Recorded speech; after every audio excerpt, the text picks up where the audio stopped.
Hello everyone, TLSG here, back again with another daily Marvel Snap video. So today we have the first hot location since global release. And for those of you that don't know, hot locations occur every week for one day. And during that one day, the location will occur 60% more often. And so this week's is Kamar. That is going to cause all of your unreal effects at that location to happen twice. This can get really nutty really fast. This enables a lot of really strange and kind of crazy combos. So you could do a mill deck. All of a sudden your Yondu is killing 2 cards instead of 1. You could partner this with a Mantis. You can get rid of 4 of the cards in the opponent's deck. And given the exact right scenario, you can mill the opponent's entire deck by turn 3. Now that of course requires a very particular top deck. It's not as consistent.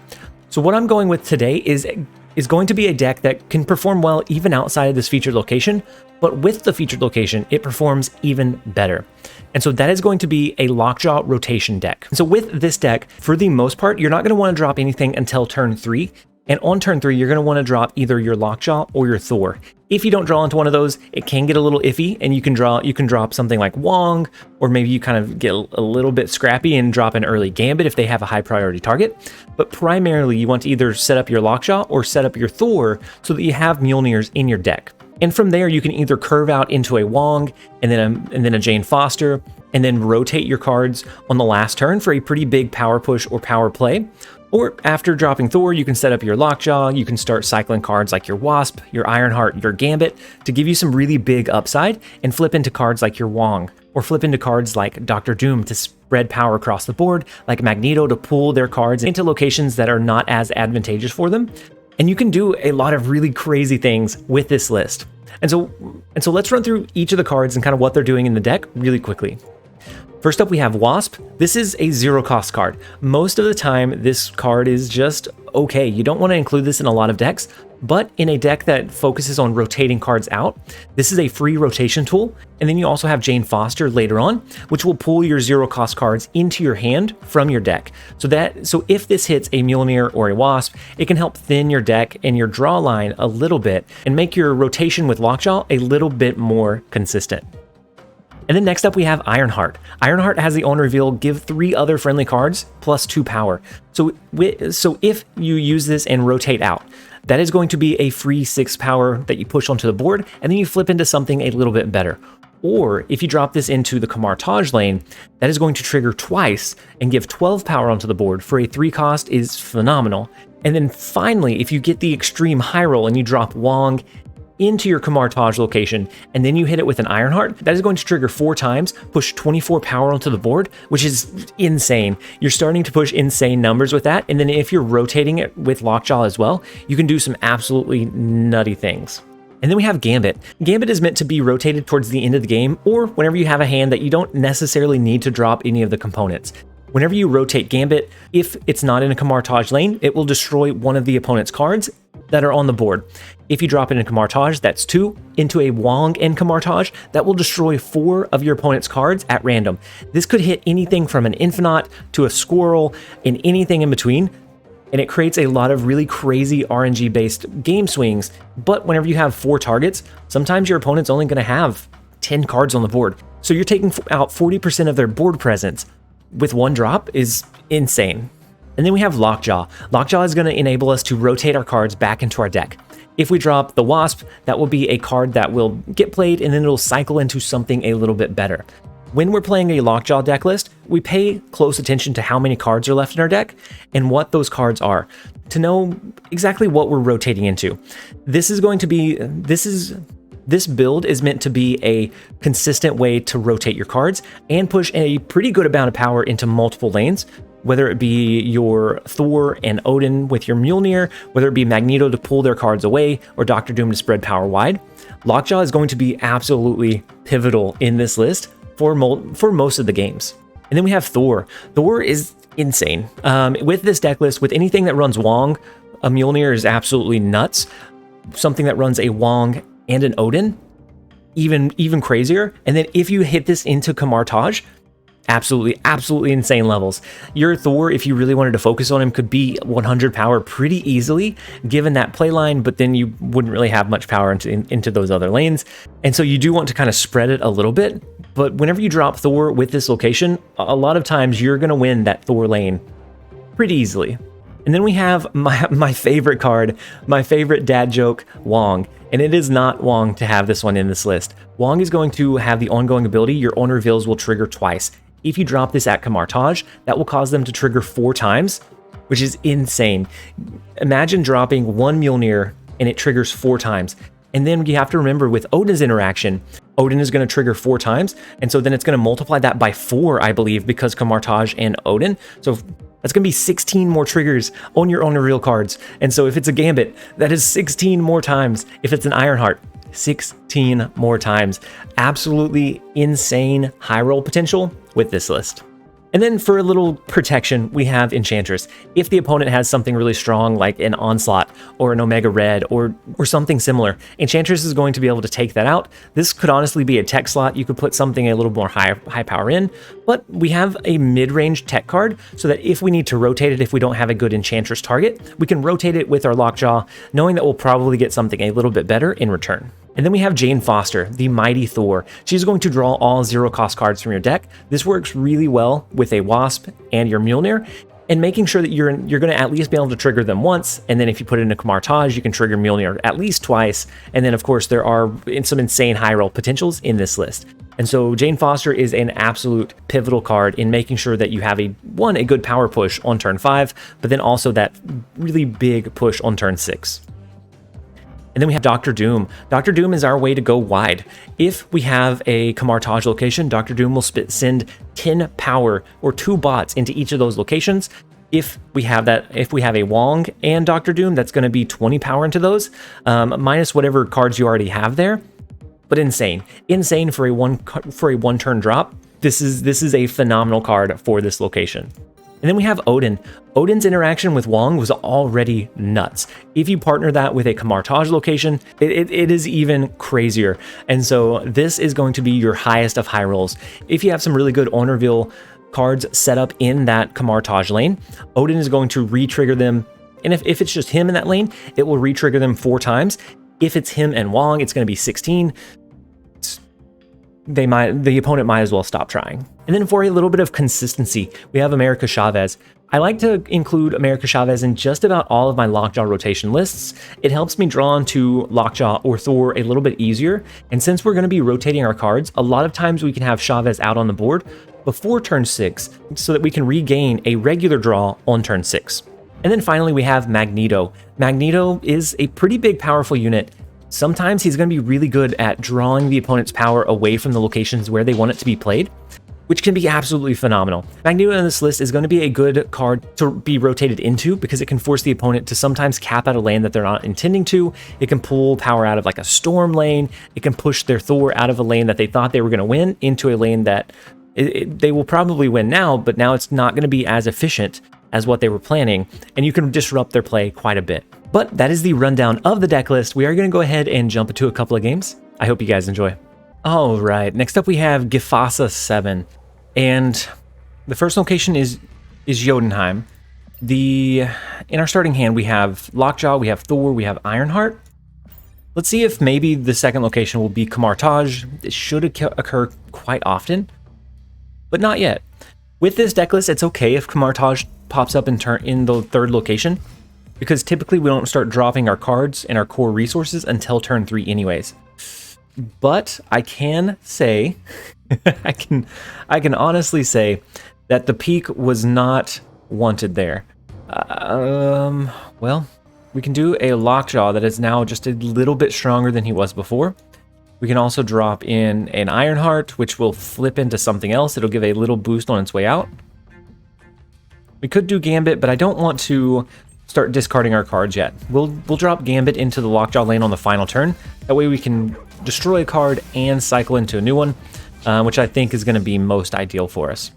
So I think we do a 4, a 5, and then on 6 we can do potentially an Odin if we do draw into Mjolnir, or we can do a couple of cycles. I think that's going to be our best bet here. Let's do Wong, and I'm actually going to hold the Wasp for 1 turn. We can drop Wong. Next turn, we'll get 2 Mjolnirs in our deck, and we can start rotating right away. If we can pull into one of the Mjolnirs, we'll be able to potentially drop an Odin in the same lane. We do have Dr. Doom to cycle into the Lockjaw to push power into all of the locations. And so this should be a winning location for us. It should very easily be able to become a winning location if it's not already won. So let's go ahead and do the Wasp. Next turn we can cycle maybe a Dr. Doom and pull out a Gambit just to kind of surprise destroy one of their cards. We're going to have 2 Mjolnirs, 2 potential flips into Mjolnir here. And we get a Xayvius, which is not terrible. Xayvius is okay. They resummon Magneto, which pulls our Wong over in the Wong direction. We do draw into Mjolnir now. We're currently winning the peak location. I think what we want to do, we can do Mjolnir, we can do Odin. That should win us this lane. Then we can drop a Gambit. That's going to destroy one of their cards. If it's in this lane, that's great. If not, then we should have this one won. We'll just see. We'll let it play out. They may retreat. They did a thumbs up. Okay, yeah. And so even though they were able to cap us out of the peak location, we were able to still cycle through. So this deck is still good, whether the featured location is there or not. It just should be able to lean in to that featured location a little bit further. So maybe you just drop Thor on 3 and you have the double Mjolnirs in your deck. And then you start rotating with Lockjaw on one of the other lanes to push that power. It just has quite a bit of flexibility. So even if the opponent decides to counter the featured location, you should be fine. All right, so next up we have Wes. And the first location, Sokovia, gets rid of our Dr. Doom, but it gets rid of their Destroyer, which is massive. That's a huge curve. Okay, yeah. All right, next up we have Fantasizer. Maybe game 3 we will see the featured location. I see Sanctum Sanctorum. I'm going to go ahead and snap on turn 1. Maybe they think I got excited about Sanctum Sanctorum. Maybe they think we're just snapping on turn 1 to snap. But knowing that we have the ability to go wide pretty easily, I think Sanctum Sanctorum benefits us quite a bit. Do we want to flood the Raft location? Let's see if they play a card there and see what this last location is before we decide. So the last one is Wakanda, which is kind of interesting. Okay, we do have Wong. I don't think it's ever Wong to drop Wong onto the board. But do we want to have the Lockjaw rotation? I don't know. I think we're going to throw Lockjaw here. We plan to do Wong on 4. Then we'll see what else we draw into. Maybe we start cycling after that. Maybe we save the Wong lane for like an Ironheart and then our Mjolnir on the final turn. I don't know. We don't know for sure. Let's just go ahead and lock in the Wong, and then we'll see what else we draw into. Right now, it's looking like all we have to play is either Enchantress or Jane Foster anyways. I want to keep Ironheart in our hand in case we want to drop it next turn, alongside... Could be Thor, it could be Gambit, it could be any number of things. And so I think we drop Enchantress and Wasp, we cycle through twice. We do have the potential to get a Dr. Doom, which will go wide once. Since we don't have Wong, they discard their Hela and then they retreat. I don't think we're ever going to see the end of a game. That is 3 up and then 3 down. Let's go ahead and jump into the next one. Maybe we can get a full match. All right, next up we have Stratos. And Central Park is the first location, which isn't great for us. We typically try to go extremely wide, and so having the extra clog on the board can be a little bit troublesome. We might run out of space. We might not have any space to drop our Dr. Doom. If we drop a Wong, it's really hard to follow it up with an Odin as well. Wow, this is, what, 4 games in a row that we have not seen Kamartage. Extremely strange. Let's go ahead and drop our Thor onto the board. We're just going to have him flat out on the board. Next turn, we can drop our Jane Foster. We're going to have Magneto to pull some of their cards around. We have Gambit to try to destroy some of their stuff. Even if we don't get Lockjaw, we have a pretty decent setup here. We're going to have a good Thor lane. Then we just have to worry about one of the other ones. And we may have to get tricky with our win condition or how to win the Thor lane, or maybe one of the other ones. But we'll see. They do get the upside. They drop an Electro. They get the upside of having it destroyed, which is beneficial. They are no longer constrained to 1 card per turn, but they do have the extra energy that they want. All right, so let's drop our Jane Foster. We do have Mjolnir and Wasp in hand already, so we're not going to draw anything with it. The reason we're going to drop her is mainly just to have some power push on the board. I'm not going to drop Mjolnir just yet. It costs 0, so unless they have a wave, it doesn't matter. There's no point in us holding it. We do get Magneto that we can play on 5. Ooh, they get a leader, which copies our Jane Foster, which is not great. But it's not terrible either. They don't have any cards we can pull over with Magneto, unfortunately. But I do think that we just go ahead and drop a Magneto this turn. If they use an Odin to re-trigger leader, at that point this becomes pretty clogged. So let's play Magneto on the right-hand side. If they do an Odin here, then it may become an issue, but otherwise, it should be fine. Ooh, so they lock down the Danger Room location. I don't think Ironheart, unless we could get it to double trigger, I don't think Ironheart would be enough. That now makes our Gambit a little bit tough to trigger. We have a pretty good lead in the Elysium lane. They could have a Destroyer, which would add 16 here, which would bring them up to 28. So as long as we drop something that is 7 or more in this lane, I think we're okay here. Let's drop that. That's what we're assuming they're gonna do here. Is they're gonna drop a Destroyer. And so then otherwise we can drop a Wasp and a Mjolnir. That will give us a... Let's reverse it. Just in case they drop an Odin for some reason here, we don't want them to get the extra 1 power. That could be make or break. Without doing the math, it could be make or break. This is going to be a 6, a 7 power push in this lane. It's going to be a 9 power push here. If they drop Destroyer here and just wipe out these other 2 lanes and do the Cosmo as a juke, then we lose. But we're anticipating it over in the right-hand side, or at least something big in the right-handed side. I am a little bit afraid because they dropped a card over in the left. I guess we'll just have to see what it is. So they did drop the Destroyer and then the armor play in the left-hand side. So we had the read correct. They just had the extra energy and they were able to drop armor as well, but it's not quite enough. Because of the Destroyer read, we were able to push power where we needed it and overcome their Destroyer play, overcome their left-handed lane, and come out on top. So we did finally see the end of the game. We are 4-0 with this list so far. Maybe we'll be able to get a Kamar. Maybe. All right, so next up we have Andival. And in our starting hand, we have our Lockjaw, we have Wong, we have Ironheart. We have some decent tools to be able to enable some pretty big plays. Having Thor on hand would be good, but even if not, I think it's okay. And so while we're waiting for us to get a card that we're able to drop, I do have a couple of shout outs. So yesterday, I did a impromptu late night live stream on a brand new free to play account. That way we're going through the pool 1 cards, we're kind of playing them, letting everyone see kind of our thought process while we play them.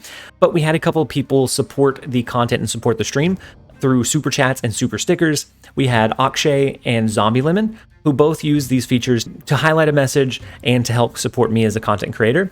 And so thank you so much, you guys, for the support. We also had a new member join the channel. We had Cozy Snap, who joined the channel. They now have access to the growing list of emojis and a few other perks as well. And so welcome to the channel. So welcome to the channel, Cozy Snap. We did do a quick tier list collaboration a few days ago. So if you haven't seen it, go ahead and check it out. But for where we're at right now, we're going to drop Lockjaw into the Muir Island lane. It's always going to be a benefit to be able to start cycling cards there and not have to, and just be able to get the bonus on whatever card we draw into whenever we draw into it. So I think we're going to go ahead and double rotate this time. The Kiln location is tough.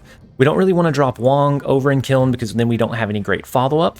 But then we also don't have any great cards to just drop over there. And so they have a huge power push that they pushed over into Kiln. That is 14 unanswered power, my friend. Andival went all in on Kiln. 17 unanswered power, and it's a growing list of power over there. And so we do have a Dr. Doom that comes up here. We're going to push 5 power to the left. No matter what we hit, there's no way.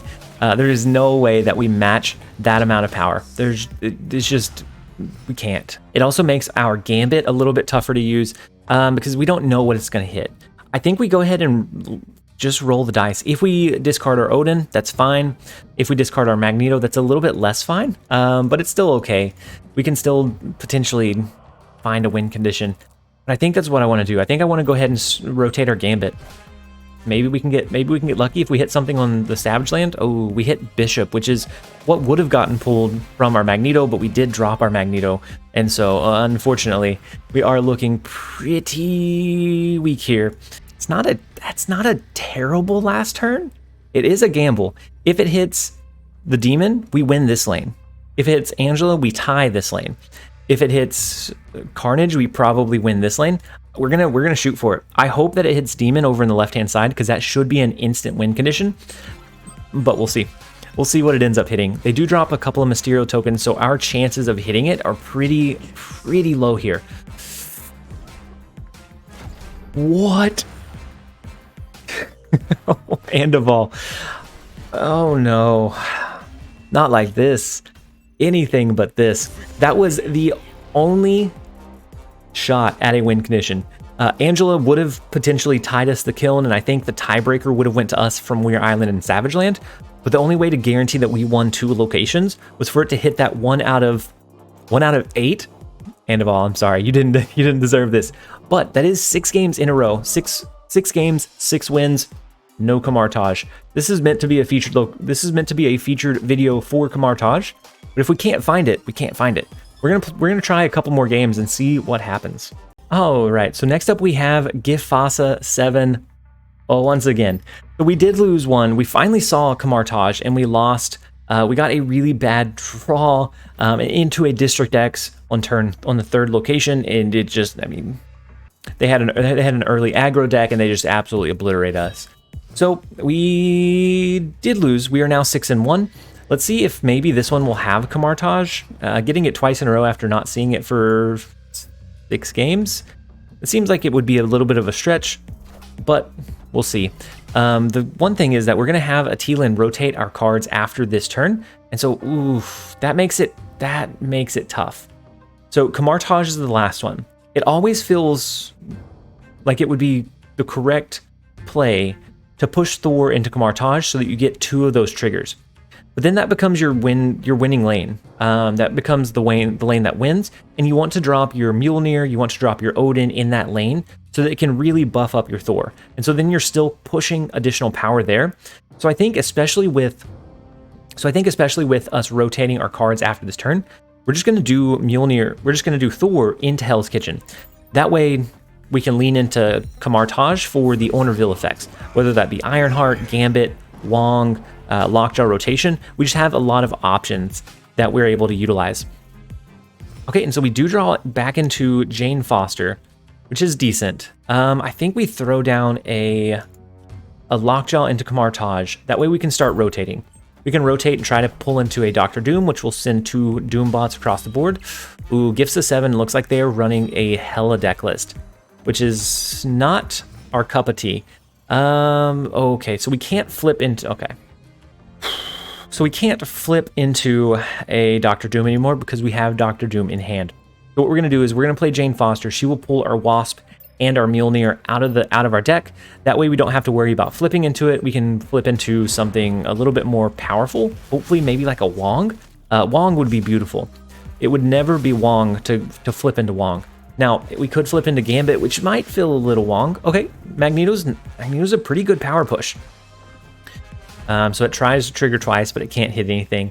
They passed on 5, so I assume they have their Hela in hand, and they just didn't want to accidentally risk. They didn't want to run the risk of losing it. So let's double trigger our Mjolnir. Let's double trigger our Dr. Doom. Let's push this one little power over in the left. This is going to push this lane pretty high. It's going to push this lane pretty high. I think even though they're going to resummon an Infinite, I want to say we're okay. They're going to gamble on the Hela, but I want to say that we're fine. We could flip into a Gambit, which would be beautiful. We have 4 cards left. We're going to flip twice. So we could flip into a Gambit with one of these, which would destroy 2 of their cards. The 2 of their cards after Hela resummons. That is what we're hoping for. That is the high roll here. So there comes the Hela. We will see where she places her cards. Swordmaster, which discards 2 more cards to buff up the Morbius, is kind of scary. And then Infinite in the far left, Odin in the far right to discard some more cards. Okay, but it can't. They don't have any left. So we should win the right lane. We should win the far right lane. I think we should win the middle location just because Thor's going to trigger twice. We're going to send 10 power with our Doom bots across the board. I just really hope we flip into Gambit just for the... Oh, our Dr. Doom is going to trigger 4 times now. If we flip into Gambit now, it will destroy 4 of the cards on their board, which would just add salt into the wound. Okay, no, it's Jane Foster. I was gonna say, if we could do that, it would be the most high roll flip that we could have ever imagined. So we of course lose the far left lane. Our little bitty wasp is just not gonna cut it. But we win middle and far right. Kamar does help us with that lockdown. That flip into Wong was beautiful. The only thing that could have made it a little bit better would be flipping into... Actually, we needed to flip into Jane Foster or kill something on the right-handed side to be able to swing that. Because if we did a Gambit, it would have taken away 7 of our power, which would have ended up being 17. So we would have needed one of the 4 targets that it hit to be over here, which is pretty likely, but I mean, this is obviously the safer play. All right, next up we have Warnox, and we have Thor in our starting hand. So if we can draw into a Kamar, that's beautiful. That is exactly what we needed. We can either rotate in the Kamar location. We could potentially play Thor into there, so we get 2 of the Mjolnirs. And honestly, since we have Jane Foster, I think that's probably the path that we go with. That way we get the Mjolnirs, we pull them straight back out, unless we... Okay, so we discarded our Lockjaw. That's fine. Especially with Odin. Yeah, this is a done deal snap. So we can do Thor into Kamar. Actually, we can do Thor into any of the other lanes. And then next turn we can do something like an Ironheart. On turn 5 we can do a Jane Foster, really wherever. Probably here. On turn 6 we can do an Odin, which will trigger Mjolnir 4 more times and Ironheart 4 more times. Since we can guarantee that we're going to draw into Mjolnir with Jane Foster, I think that's the path that we go with. That's probably the most advantageous for us. And so I'm perfectly fine with kind of splitting our power up just a little bit. You don't want to put all of your eggs into the Thor basket unless you just absolutely need to or have to. So now this is interesting. We can go Wong into a Jane Foster, into an Ironheart, or into a Mjolnir and an Odin. But I think we probably need the Ironheart. If we go this path, we probably want to drop Ironheart instead of Jane Foster, and then we would hope that we draw into the correct card. That'll enable them to draw. Actually, if we trigger Ironheart, this would trigger it 4 times. The Odin would trigger it 16 times. Let's go with that. I think that's gonna be even better than a Mjolnir. As long as they don't block this, it should be pretty insane. So now let's go with the Ironheart. We're not gonna be able to draw into Mjolnir next turn because of our America Chavez. Since we're not rotating, our America Chavez is not out of our deck. It is guaranteed that we pull into it next time. We're going to trigger this 4 times, which gives us a huge power push immediately. And so that's a 24 power push. This is now going to be a 48 power push to re-trigger these with Odin, which is nuts. It's absolutely insane. And it doesn't look like they're going for a counterplay, and we have initiative. And so now we just kind of sit back and let the 16 trigger flow. We don't even need Mjolnir. We don't need Mjolnir. 48 power onto the board on that final turn. It's insane.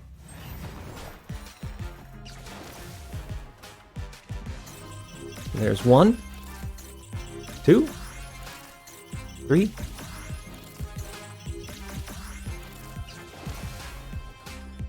And so that was Odin trigger 1.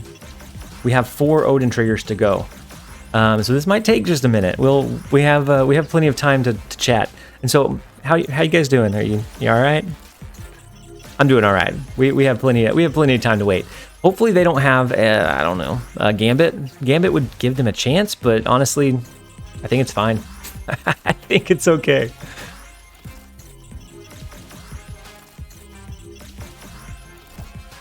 So they get an Odin, so they re-trigger their White Tiger, but they could have all the White Tigers in the world. That's not going to be enough. It's going to trigger White Tiger 4 times, so it's going to pretty much fill up the rest of their board with Tiger tokens, but we have a big enough of a push between Ironheart and Odin that it's fine. And so we will take the pretty easy win, pretty substantial win. It's 45 to 25, 60 to 11, and then 38 to 28. We will take that win. Let's go ahead and jump into the next one, see if we can keep the high rolls going. All right, next up we have Lucky 7 DX. The first location is the peak, and I think we have probably peaked. We have our Wong, which now becomes 2 cost. We have Gambit, which becomes 1 cost. We could surprise drop both of those on the last turn along with like an Ironheart, and potentially quadruple, well, probably now double trigger these 3, which is massive. If this last location is Kamar, I think we have this without really having to drop anything else. So that's it. We're looking pretty good so far. So we do go ahead and snap, especially with District X. It makes everything really random. And so they drop an Okoye. The last one is Kamar. I think that we just kind of hold. we hold these 3 resources. We don't drop them until like the final turn. That way it's going to be 4 cards that are destroyed, just surprisingly. It's going to be 4 times that this triggers. So it's going to be 6. So it's going to be 24 power from the Ironheart that is pushed onto the board. And we can do that all in the final turn. So they do drop a Maximus. I mean, let's just drop an Enchantress just to have it on the board. Next time we can either do a Devil Dino, we could do a Gamora over here. That would give us the easiest win condition in Kamar that I think I probably could ever imagine. Or let's go with the Red Skull. They're not going to have very many resources left. I think Red Skull, and then we just flood the board in Kamar next turn, and they're not gonna have a chance. So the Dr. Doom is decent. That gives us a lot more targets to potentially hit. And that one they had in hand, so they were running something that went wide. So let's do the Wong into the Gambit into the Ironheart. That will kill 4 cards. That will push 24 power across the board. And we hope. So I bet they play something in Kamar this turn. If they do an Odin, that's even worse. Because we don't have initiative. We're currently losing. We're going to need a little luck. 4-card triggers is not feeling fantastic anymore. After that big Dr. Doom. Okay, so they just play 1 card over in the peak. Interesting. So let's go with the Wong. We're going to go with the Gambit. We're going to go to the Gambit Casino. This could hurt. This could be good. Okay, so far it's beautiful. We just need to hit 2 more cards in the left. We don't need that one. Oh no. We have 2 more. We need the Maximus. Can we hit the Maximus? Can we hit the Maximus? We cannot. But Ironheart, actually we have the win anyways, but Ironheart is going to almost guarantee that we win that middle location, even if maybe we were losing by a little bit. And it gave us a shot in the peak, but it just wasn't quite enough. And so with the peak doing as much good for us as it did, this is an insane final turn. We pushed 21 power out of basically nothing. We destroyed a lot of their power, just unfair, absolutely unfair. But it feels good. It is. I will take easy cubes. Lucky 7. I am so sorry that took one of your 9 lives, my cat friend. But with that high roll, we are going to go ahead and end the video here. I hope that you guys have enjoyed this video. If you have, make sure to leave it a like and a comment down below. As always, this has been TLSG. Later, guys.